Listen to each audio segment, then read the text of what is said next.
Assalamualaikum warahmatullahi wabarakatuh. Selamat datang kawan pajak. Kembali di acara Rusip, rumpi seputar informasi perpajakan.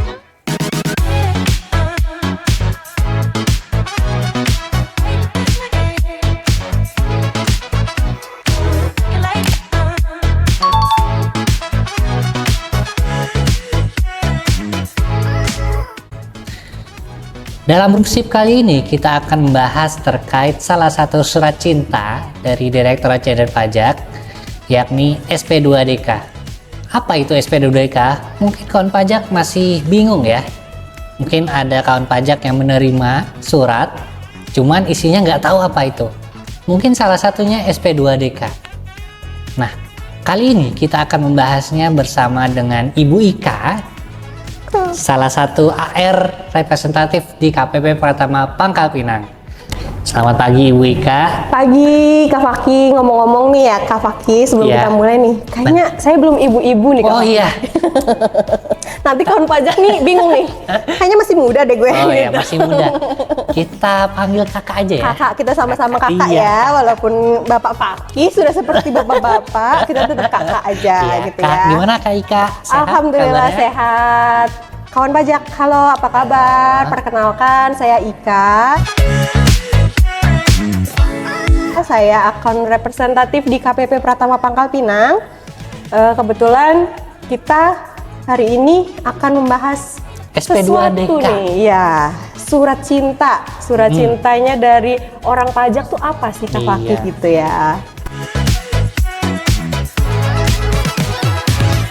Jadi gimana nih? Oke, langsung aja Kak ya. Langsung aja Oke. kita langsung. Tapi sebelum masuk ke SP2DK, saya mau tanya dulu nih. AR itu apa sih Kak sebenarnya? Oh, Biar kawan iya. pajak tuh nggak bingung gitu. Betul. Jadi sebelumnya kita akan bahas AR nih apa, tugasnya ngapain, fungsinya apa di Oh iya, DKPP. boleh. Terus mungkin kan wajib pajak itu kenalnya ya pegawai pajak aja, nggak Iya. ada bagian-bagiannya. Yang Nah. mereka tahu cuman yang ada di pelayanan, yang di Nah. loket pasti taunya. Nah, sama nggak sih saya seperti yang di pelayanan? Iya. Nah, nanti kita bahas ya. Kita mulai dulu dari apa sih itu AR gitu Iya, ya. boleh. Oke, kita masuk. AR itu account representatif kepanjangannya. Tugasnya ngapain? Tugasnya melakukan pengawasan terhadap wajib pajak. Pengawasannya terkait kepatuhan formal dan kepatuhan material wajib pajak di KPP Pratama Pangkal Pinang ini. Nah, untuk apa kita melakukan pengawasan? Mungkin kan selama ini wajib pajak itu melaporkan kewajibannya, melaporkan SPT, melakukan pembayaran pajaknya itu masih belum benar nih Kak Faki. Oh gitu ya. Nah, jadi kita bahas nih, kita lakukan pengawasan bareng-bareng sama teman-teman. Jadi di sini akun representatif di KPP Pratama Pangkal Pinang itu ada banyak. Oh, banyak ya? Sesuai dengan wilayahnya masing-masing gitu. Jadi kan ini kita di KPP Pratama Pangkal Pinang nih ya. Iya. Tugas kita mengawasi kota Pangkal Pinangnya aja. Oke. Kota Pangkal Pinangnya aja, berarti dari kota Pangkal Pinangnya aja itu udah ada kelurahan, kecamatan, RT, RW, per kepala, per orang gitu kan ya. Nah, itu kita lakukan pengawasan. Kita ada daftar nominatif untuk melakukan pengawasan terhadap kepatuhan wajib pajak tersebut. Apakah wajib pajak sudah benar lapornya, sudah benar bayarnya. Apalagi sekarang kan di sistem perpajakan Indonesia ini self assessment ya Kak Faki. Self-assessment. Nah, self assessment artinya wajib pajak diberi kepercayaan dari kantor pajak, dari Direktorat Jenderal Pajak untuk melaporkan sendiri pajaknya, memperhitungkan sendiri pajaknya, serta menghitung sendiri pajaknya gitu kan. Iya. Nah, cuman nanti yang jadi tugas kita melakukan pengawasan sudah sesuai dengan peraturan perundangan perpajakan atau belum gitu kan. Nah, nanti kita akan bahas nih terkait SP2DK. Iya. SP2DK itu salah satu produk dari kita untuk ke wajib pajak untuk melakukan klarifikasi gitu. Oke. Berarti istilahnya AR itu istilahnya ngawasin Kak ya? Betul, ngawasin. Oke. Kira-kira AR itu dalam mengawasi punya tanggung jawab berapa wajib pajak sih Kak? Kalau tadi ya Iya. di Kota Pangkal Pinang sendiri, Iya. kelurahan. Nah, Benar. satu kelurahan ada berapa wajib pajak tuh? Berapa jiwa warganya? Kecamatan kecamatan yang lebih besar lagi. Oke. Apalagi kota gitu kan, banyak Iya. lagi. Nah, itu kan banyak banget, bisa ribuan, ratusan ribu gitu ya Kak Fakih ya. gitu. Jadi satu kantor tuh emang banyak, dan makanya kita petugas pengawasannya juga sangat banyak gitu. Gitu ya. Berarti lebih banyak kan AR atau akun representatif dalam satu kantor Kak ya? Iya, banyak sekali. Cuman satu AR itu pun megang bisa sampai ribuan wajib pajak gitu. Gitu. Jadi ya kebayang lah ya Kak Fakih, Iya. kita mengawasi berapa Mengawasi banyak gitu kan. gitu. Mungkin emang nanti emang nggak terlalu terkoordinir mungkin ya, Betul. tapi memang semuanya diawasi ya Kak? Iya. Oke. Kita masuk ke poin ya Kak ya, penjelasan. Oke. Kira-kira apa sih SP2DK itu?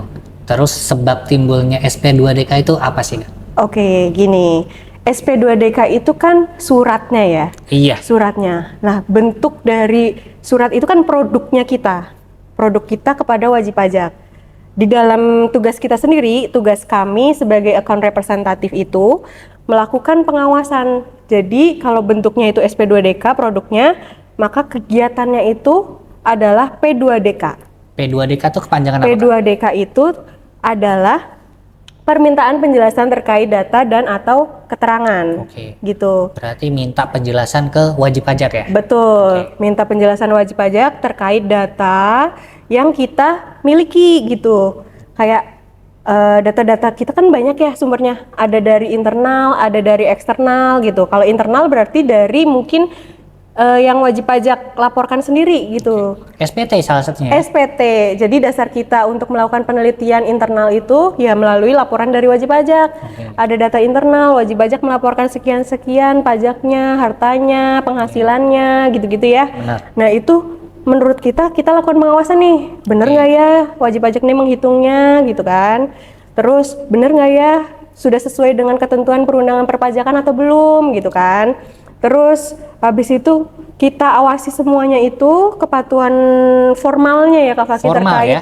terkait pelaporan SPT-nya itu kepatuhan formal, ada juga kepatuhan materialnya terkait pembayaran pajaknya. Oke. Jadi kalau memang belum sesuai dengan ketentuan perundangan perpajakan, kita minta penjelasan nih kepada wajib pajak terkait data-data ini tuh bener nggak sih? Yang wajib pajak lapor bener nggak? Terus kita dapat juga data eksternal Kak Fakih. Oke. Data eksternal itu ya sumbernya ya dari mungkin wajib pajak kan ini sekarang NIK sudah sebagai NPWP nih Kak Fakih, Benar. ya kan? NIK sebagai NPWP, otomatis apabila wajib pajak melakukan transaksi apapun menggunakan NIK, itu nanti akan ketahuan di kita semua. Data-datanya itulah yang disebut data eksternal. Contohnya aja pembelian kendaraan, motor, mobil, terus mungkin belanja yang dalam jumlah banyak ya Kak Fakih ya, itu untuk barang dagangan atau apa gitu, semuanya akan terlihat terrecord di kita gitu. Nah, nanti kita tinggal cek nih, cross check laporan wajib pajak sudah sesuai belum nih yang dilaporkan dengan data yang kita miliki. Kalau misal belum sesuai, nanti kita akan minta penjelasan nih. Aku punya data nih wajib pajak, Oke. datanya ini, belum kamu laporkan nih di SPT gitu kan. Coba cek bener nggak ini gitu kan. Nah, nanti klarifikasilah pemberian keterangan itulah yang akan kami terima dari wajib pajak Oke. gitu. Jadi berarti alurnya itu P2 apa tadi Kak? P2DK. P2DK, lalu terbit yang namanya SP2DK gitu Kak ya? Betul. Jadi Oke. SP2DK itu produk yang disetujui oleh kepala kantor. Di situ Oke. ada tanda tangan kepala kantornya gitu. Kira-kira SP2DK itu isinya apa selain istilahnya data-data dari eksternal atau internal? Kak? Oke, kebetulan nih Kak Fakih, Oke. saya bawa contohnya, tapi ini rahasia sifatnya. Oke. Jadi bentuk surat dari kantor pajak kan macam-macam ya, ada surat Iya. imbauan, Oke. surat tagihan pajak, Tagihan surat pajak. teguran, pokoknya banyak dah. Nah, salah satunya itu yang paling sering mungkin adalah surat SP2DK ini, surat permintaan penjelasan terkait data dan keterangan gitu kan. Nah, di sini yang jelas ini dalam surat ini bentuknya itu formal Kak Fakih. Formal. Jadi di atasnya itu ada kop suratnya. Oke. Kop suratnya Kementerian Keuangan Republik Indonesia, Direktorat Jenderal Pajak, ada nama KPP-nya, KPP Pratama Pangkal Pinang. Selanjutnya ada nomor suratnya. Nah, nomor suratnya itu terus ada sifatnya. Sifatnya itu rahasia, makanya surat ini hanya boleh diterima oleh wajib pajak yang bersangkutan gitu. Terus ada juga lampirannya mungkin terkait data-datanya. Oke. Apa sih yang perlu diklarifikasi seperti itu. Terus ada juga halnya yaitu tadi permintaan penjelasan terkait data dan atau keterangan gitu. Terus ada lagi nih tujuan suratnya. Tujuan suratnya berarti kepada Wajib pajak orang ya? pribadi ya. Kalau misal orang Oh, pribadi tujuannya atau badan, CV segala macam tergantung dari kepemilikan NPWP-nya itu milik siapa yang mau kita awasi, minta klarifikasi data gitu kan. Selanjutnya ada apa? Pasti di dalam surat ini selalu ada dasar hukumnya Kak Faki. Oke. Gitu, dasar hukumnya. Nah, setelah ada dasar hukumnya, kita pasti akan menjelaskan data-data apa aja terkait yang mau kita minta klarifikasi nih ke wajib pajak. Contohnya tadi ya, ada data pembelian, Iya. pembelian ini, tapi wajib pajak belum melaporkannya. Nah, kita konfirmasi nih bener apa enggak gitu kan. Iya. Tujuannya untuk apa sih ya? Untuk kan tujuannya memang harus dilaporkan seluruhnya ya, kepemilikan Iya. harta, penghasilan segala macam. Kalau misal ada yang belum dilaporkan ya makanya kita minta klarifikasinya kepada Wajib wajib pajak. pajak Oke. gitu. Selain itu, di dalam surat ini juga ada kontak personnya Kak Faki. Kontak person. Heeh, itu kan yang paling penting ya. Iya. Jadi surat ini dikirim ke wajib pajak. Wajib Iya. pajak bingung nih, klarifikasinya lewat mana, Iya. konfirmasinya lewat mana. Nah, jangan khawatir, di situ sudah ada kontak personnya AR. Oke. AR ya langsung ya. Heeh, langsung AR. Jadi ini produknya resmi dari AR. Lalu ada juga pejabat pendampingnya, yaitu kasihnya biasanya. Oke, kasih itu kepala Kepala bagian. seksi, Seksi atau ha-ha, bagian ya. ha-ha, gitu. Nah, jadi wajib pajak kalau misal bingung terkait data yang mereka baca di dalam sini tuh kayak, ih ini apa sih maksudnya gitu ya? Iya. Aku nggak ngerti nih ini apa gitu kan. Nah, bisa langsung telepon ke AR-nya tadi? AR-nya. Di sini ada nomor AR-nya, langsung klarifikasi Bu, datanya apa. Terus habis itu kalau misal sudah tahu ya tinggal dikonfirmasi aja, nanti kirim surat balasan ke kita. Mm-mm. Nah, terus ada lagi di sini itu produk surat kita sudah menggunakan tanda tangan elektronik atau digital. Jadi apabila wajib pajak ini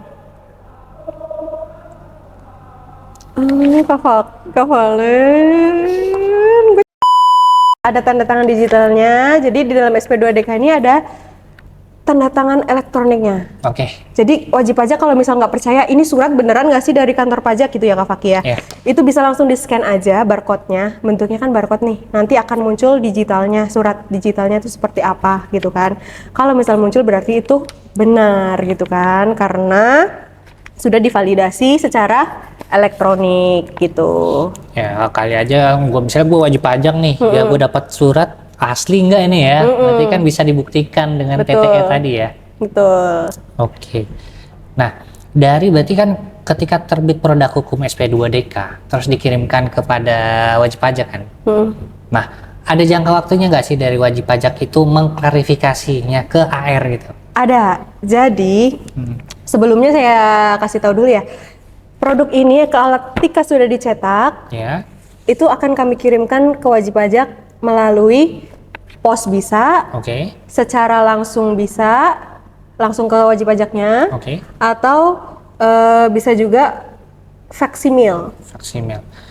Tapi lebih sering apa nih Kak? Biasanya kita kirim pos. Pos ya?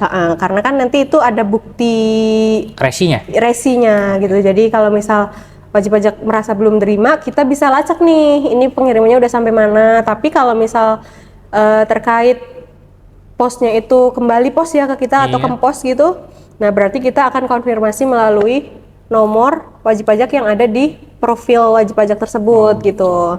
Nah, jangka waktunya berapa Kak Faki? Iya. Jangka waktunya itu di sini dijelaskan di dalam surat ini di poin 2. Dalam waktu 14 hari kalender sejak tanggal surat atau tanggal kirim surat atau tanggal surat ini diserahkan secara langsung. Oke, berarti 14 hari. 14 hari Kak ya? Iya, wajib pajak kita minta untuk konfirmasi terkait data-datanya itu 14 hari setelah kita serahkan ini, setelah diterima oleh wajib Wajib pajak pajak. tadi ya.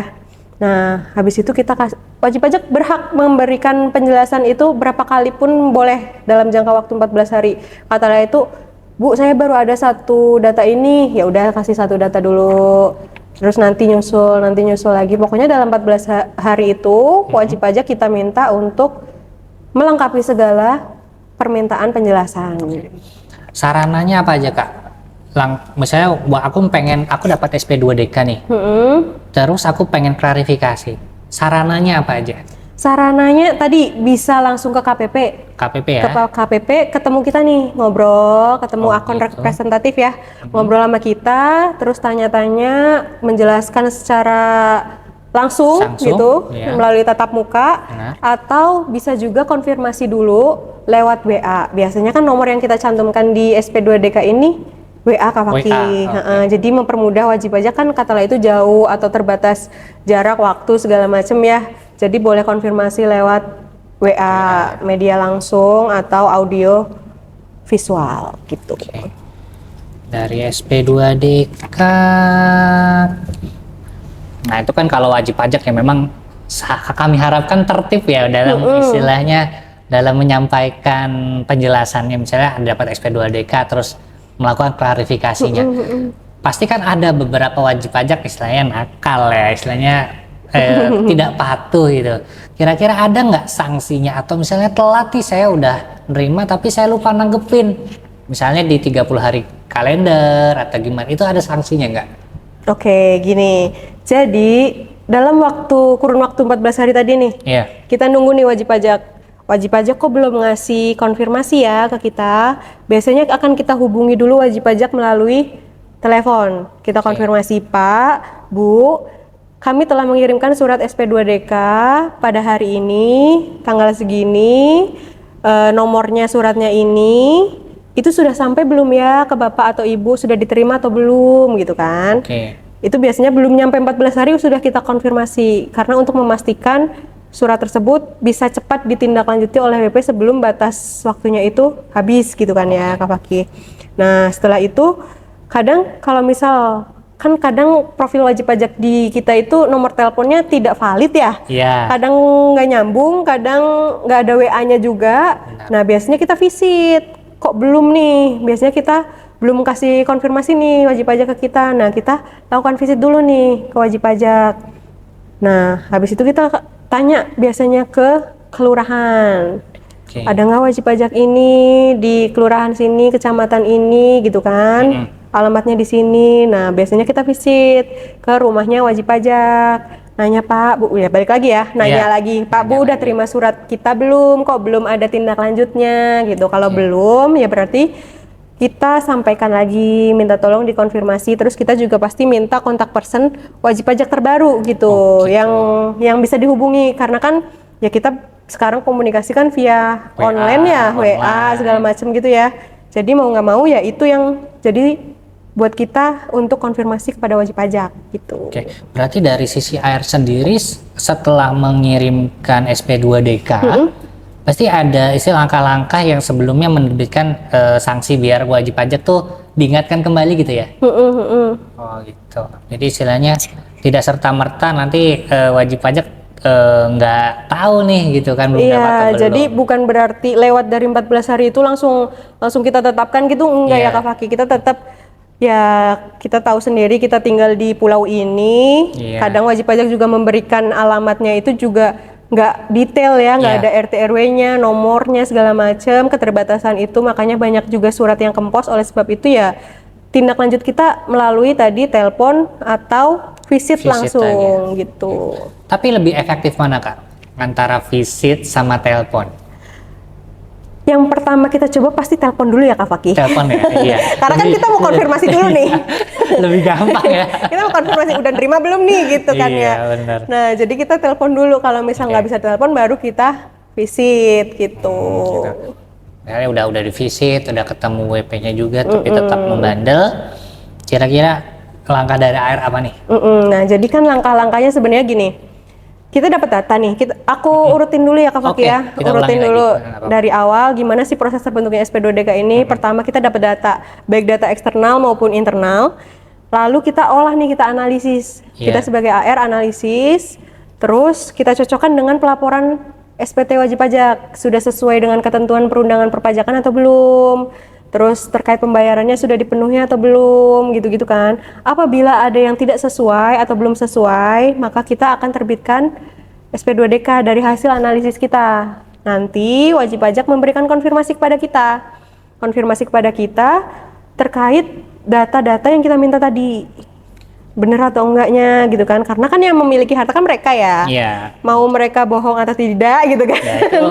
Itu Itu resiko sesuai, iya, nanti gitulah itu urusan belakangnya ya Iya, Kak Fakih ya. benar. Nah setelah mereka konfirmasi, maka kita sebenarnya lakukan analisis lagi.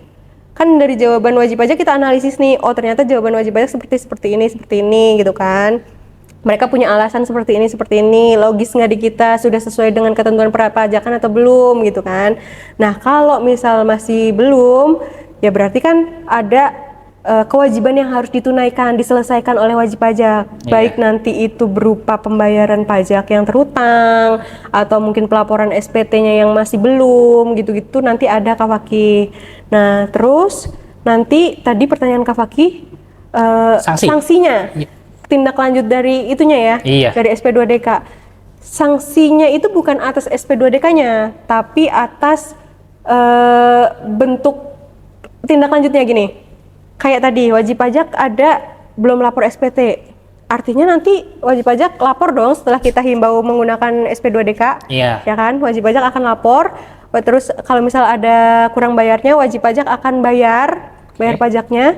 Otomatis itu sudah telat jatuh temponya, waktunya.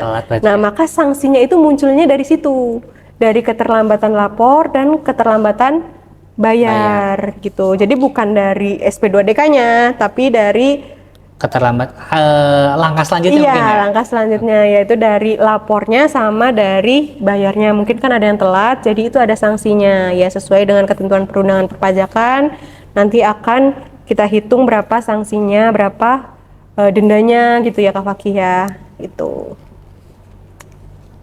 Oke, itu tadi sanksinya. Sekarang aku pengen tanya nih, kira-kira advice atau saran kakak nih kalau misalnya wajib pajak dapat SP2DK tuh apa gitu ya?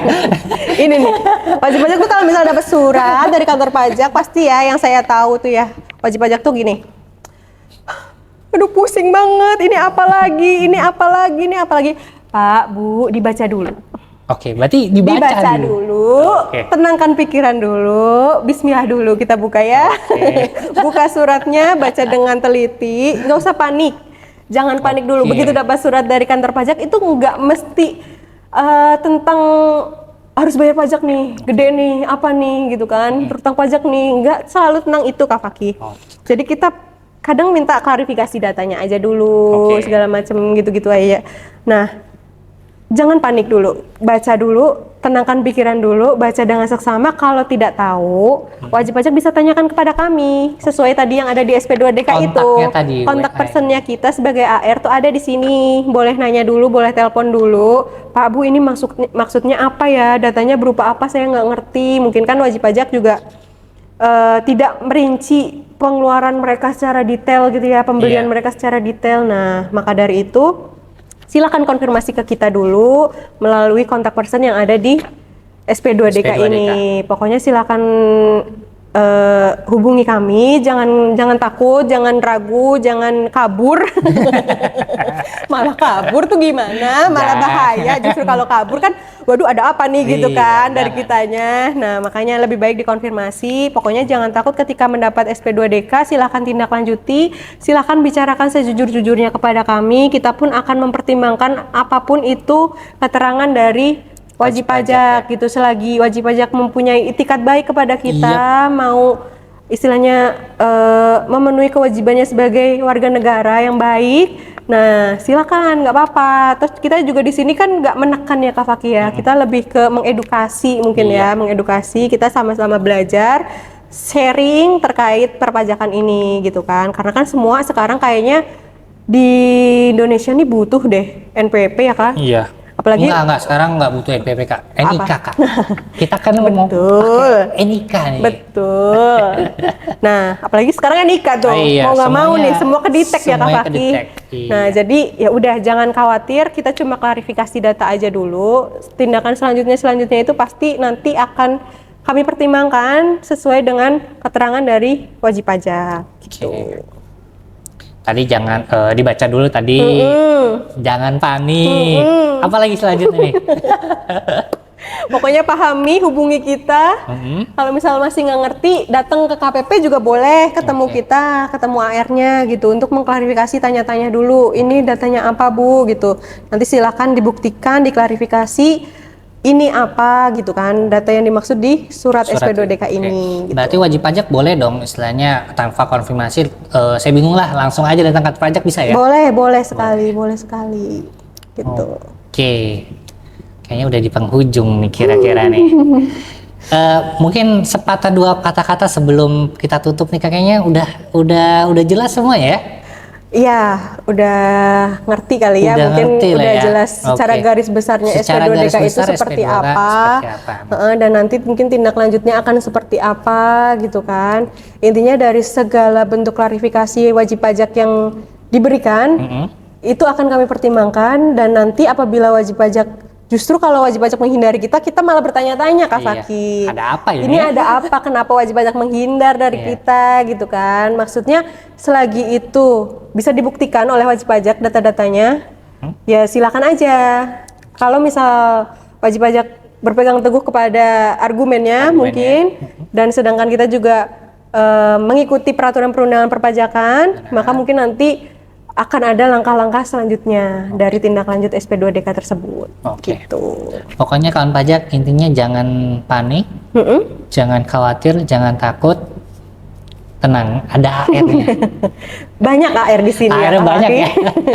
satu wajib pajak punya satu AR ya Kak Faki itu. Tenang aja. Keren AR banget itu tuh. Kayak konsultan pajak. Nah, iya boleh seperti itu. Jadi jangan takut untuk konsultasi ke kantor pajak, main-main lah ke kita ya. Iya, tenang aja, kita nggak gigit kok. Oke kawan pajak, berarti SP2DK itu kalau misalnya bisa saya simpulkan ya. Silakan. Istilahnya data dari internal KPP ada anomali nih gitu antara yang disampaikan oleh wajib pajak sama punya data Direktorat Jenderal Pajak ya. Betul. Lalu kita coba konfirmasi kenapa bisa terjadi perbedaan antara data kita sama data wajib pajak. Nah dari situ mungkin ketemulah ya, ternyata persepsi kita ternyata bisa salah gitu kan. Kita kan butuh konfirmasi juga apakah memang data itu benar-benar punya beliau si wajib pajak atau bukan kan. Betul.